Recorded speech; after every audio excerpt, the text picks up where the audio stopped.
I never thought juggling cameras, kids, and a calendar crammed with appointments would be my daily circus.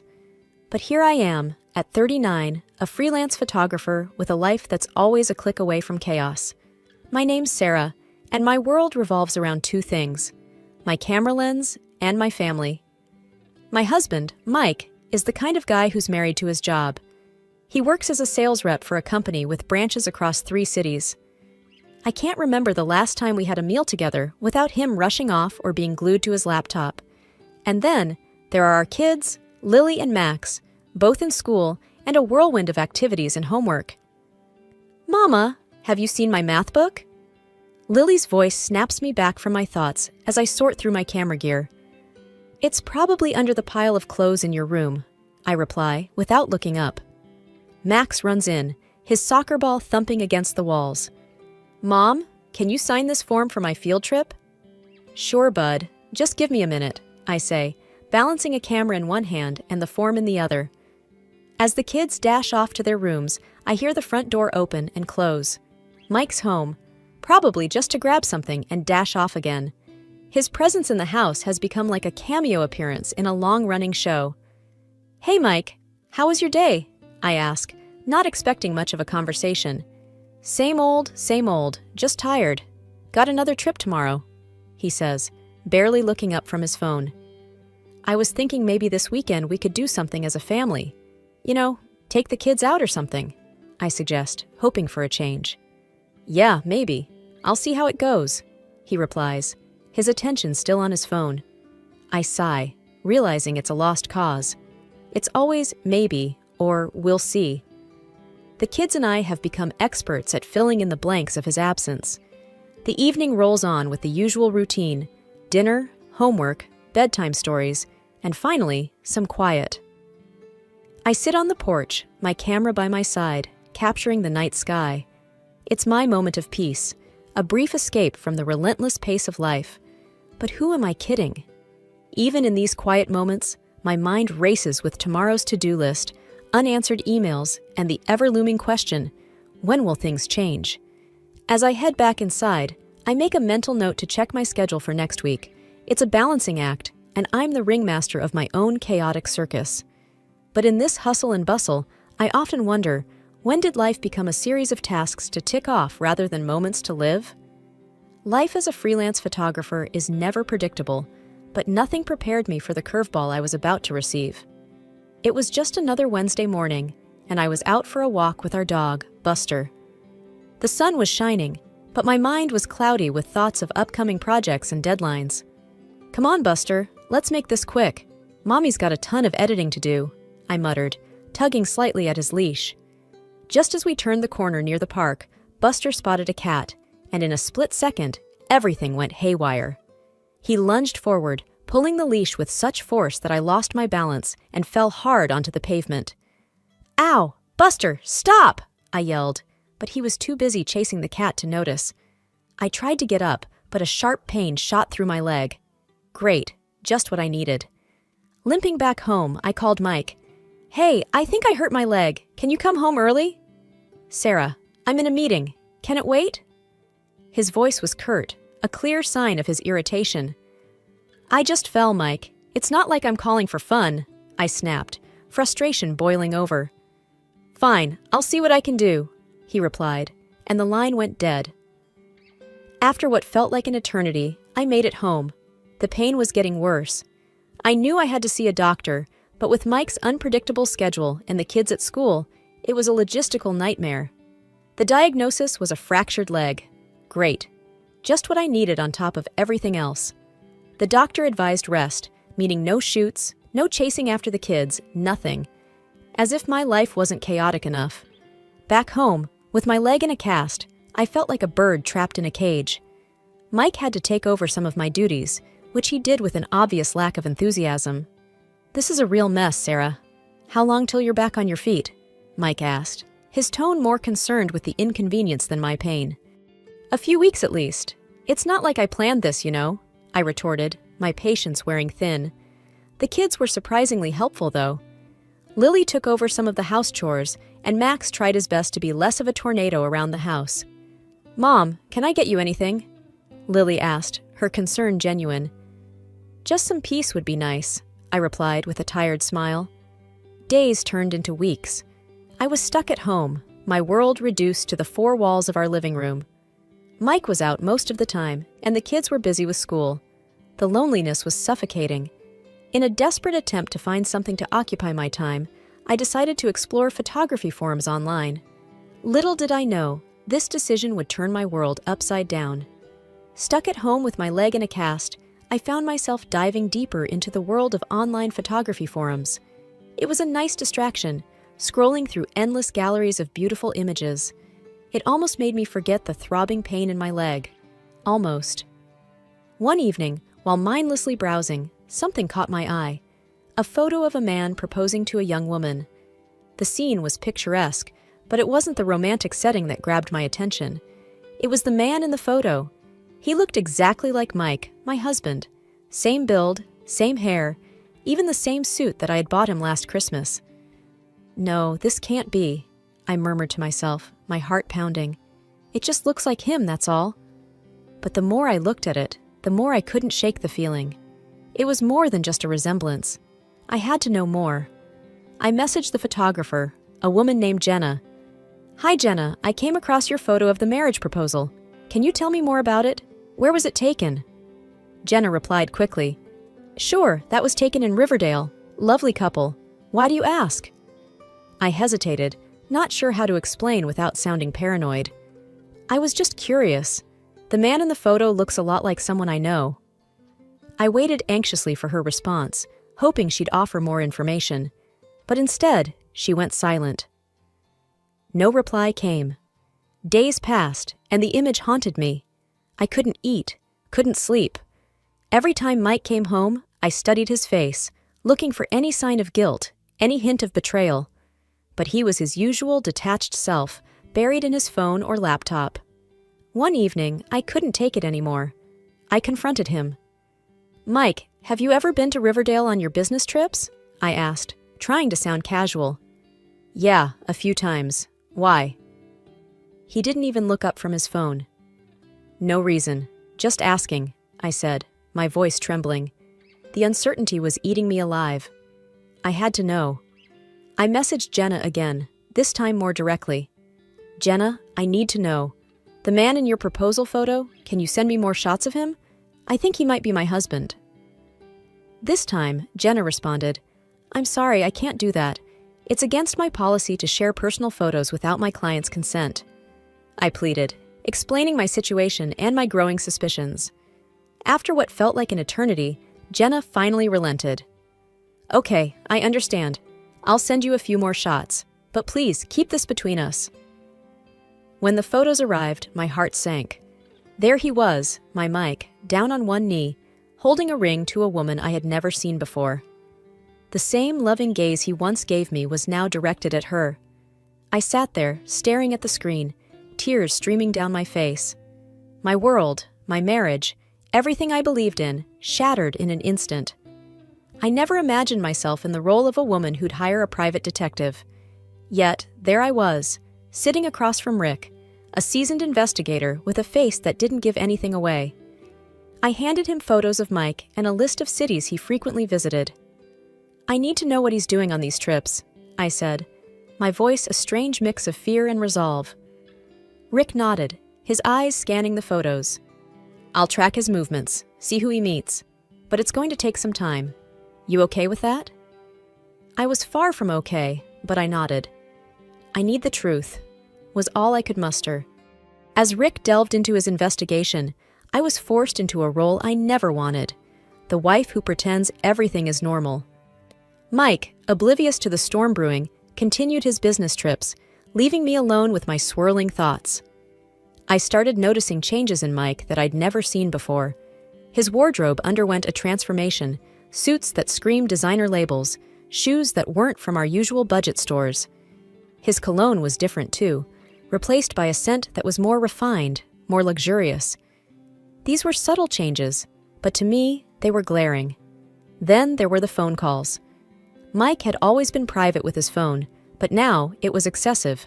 He'd lock himself in the bathroom, speaking in hushed tones.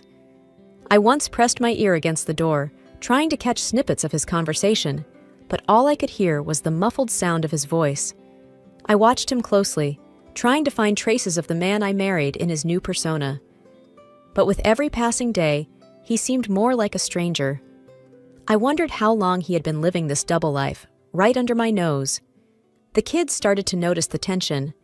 Lily, ever perceptive, asked one night, "Mom, is everything okay with you and Dad?" I forced a smile. "Everything's fine, sweetie. Just a lot on my mind with work." But it wasn't fine. The man I shared my bed with, the father of my children, felt like a mirage. I found myself lying awake at night, staring at the ceiling, piecing together the lies and half-truths. One evening, as Mike prepared for another trip, I found myself watching him pack. He moved with such ease, a routine he had mastered. There was no hesitation, no signs of guilt. It struck me then, how easy it is to deceive someone who trusts you completely. I reflected on our years together, wondering when the lies began. Had I been naive, too trusting? Or had I chosen to ignore the signs, too wrapped up in my own world? Weeks went by, and Rick finally called. "We need to meet." His voice was serious, carrying a weight that made my heart sink. We met at a quiet corner of a nearly empty cafe. He slid a thick envelope across the table. "I found quite a bit. You sure you're ready for this?" I wasn't sure of anything anymore, but I nodded. Inside the envelope were photos, receipts, and detailed reports. Every piece of evidence was like a knife twisting in my heart. There he was, my Mike, but not the Mike I knew. In each city, there was a different woman, a different life. I felt a mix of anger, sadness, and betrayal. My mind raced with questions. How could he do this? How long had he been living this lie? I paid Rick, barely speaking as I left. Walking home, the envelope felt like it weighed a ton. I realized then that all this while, I had been living with my eyes closed. I had refused to see the man Mike had become, clinging to the image of the husband I thought I knew. Now, with my eyes wide open, I saw everything clearly. The lies, the deceit, the reality of my marriage laid bare. It was a truth I couldn't run from anymore. Holding on to the truth about Mike's infidelities was like keeping a storm inside me. But I kept the photos a secret. I wasn't going to let him off easy. No, he deserved more than just a confrontation. He deserved a reckoning.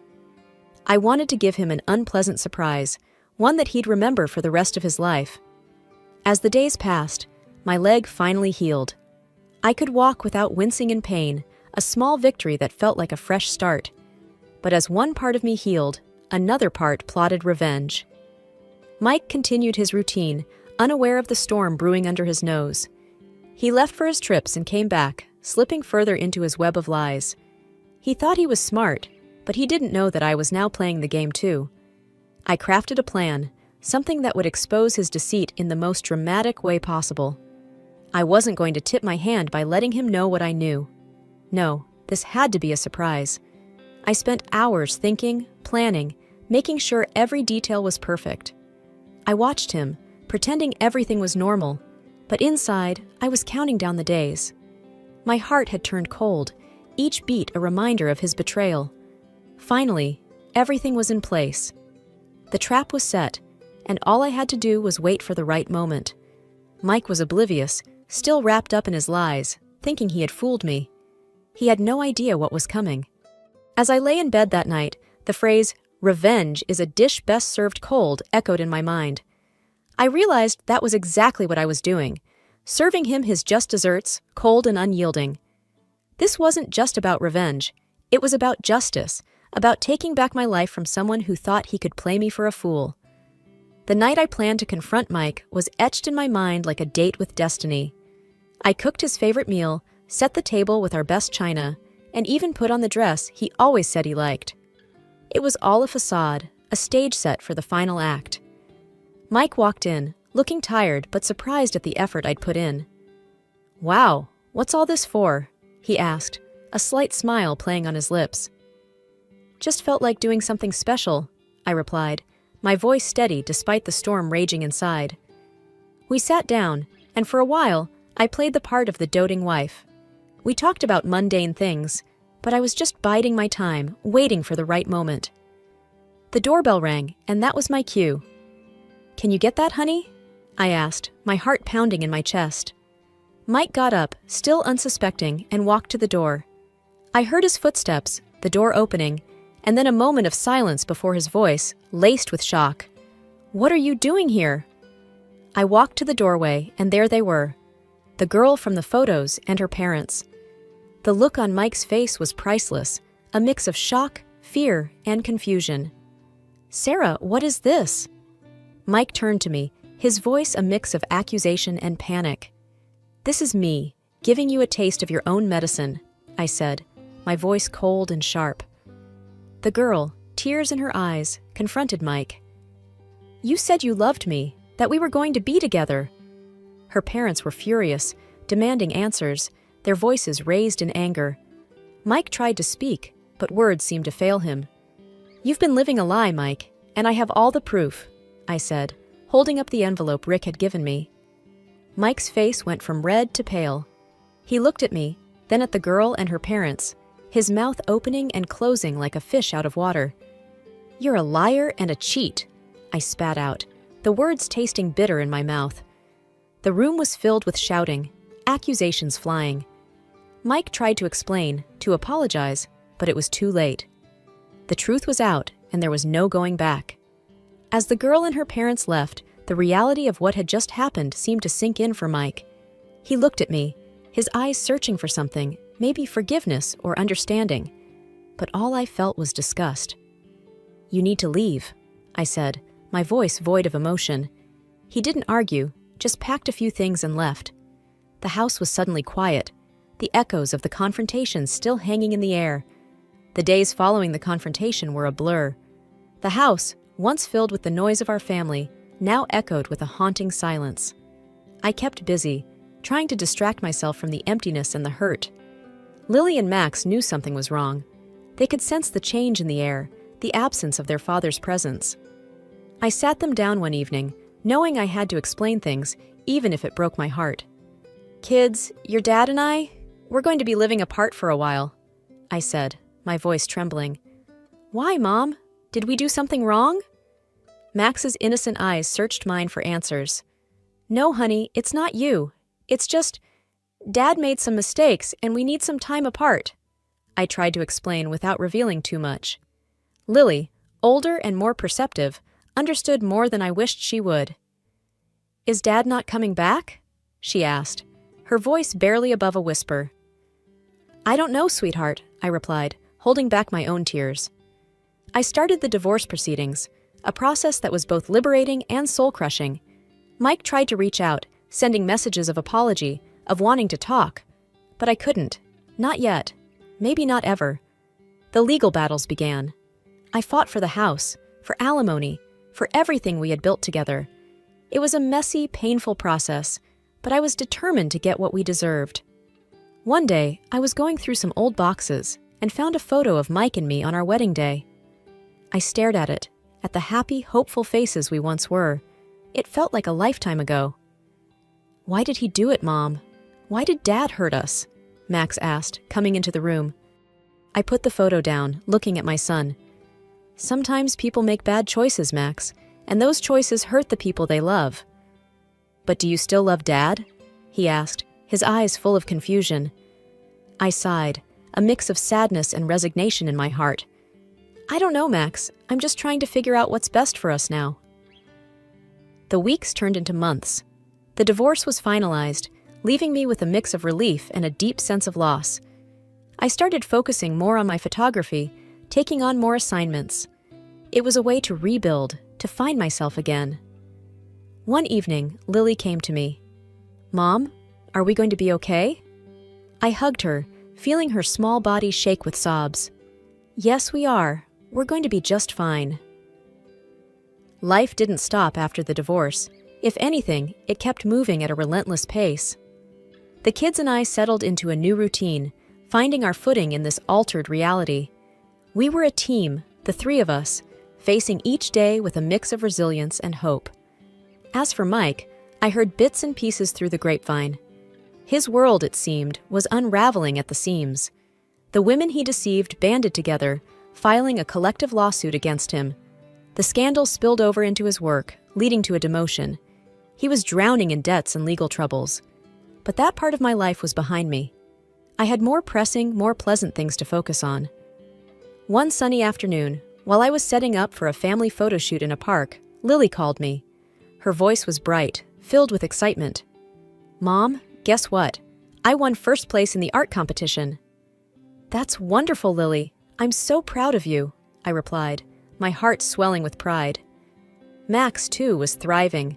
He had found a passion for soccer and was making new friends on the team. "Mom, you should come to my game this Saturday. I might score a goal," he said one evening, his eyes shining with enthusiasm. Life with the kids was busy, filled with school events, soccer matches, and art exhibitions. We were a tight unit, supporting each other through thick and thin. My photography business was also picking up.